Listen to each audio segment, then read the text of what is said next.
তারপরে আবার ও তারপর আমি চালু না করি। আচ্ছা আপনার গরুটা কতদিন গাভিন হয়েছে গরুটা? আমার গরুটা তাও 1-1.5 বছর। 1.5 বছর গাভিন হয়েছে। না, কতজন ডাক্তার থেকে ভুগছে। 1 বছর ধরে ভুগছেন? কতজন ডাক্তার দেখিয়েছে?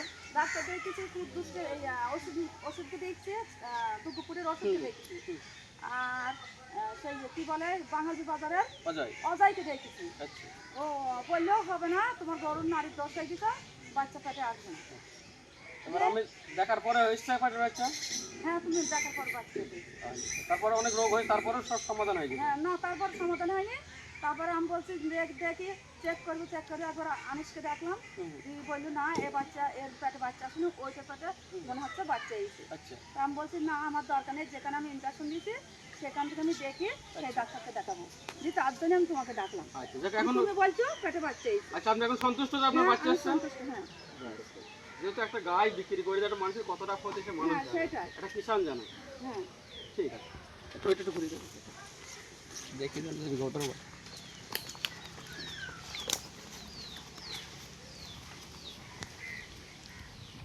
দেখুন একই ঘরে দুই গাই, অনেক ডাক্তার ছোট ভাই বড় ভাই যারা আছে তারা বলেছে না এ হবে না, সবাই বলেছে হবে না, সবাই বলেছে হবে না, কিন্তু যাক আমার নারীর দোষ হয়ে গেছে, কিন্তু লগভগ এও 6-7 মাস হয়ে গেছে। আমি খানিক কেঁদেছি উপাস বেশি গরুর জন্য, আজ আমার এই গরু নেই আর সম্পত্তি, কিন্তু আমাকে দেখানোর পর আপনার গরু হ্যাঁ যাক দাঁড়িয়ে গেছে, দুটো ডাক দাঁড়িয়ে গেছে। গরুর গরু হয়েছে।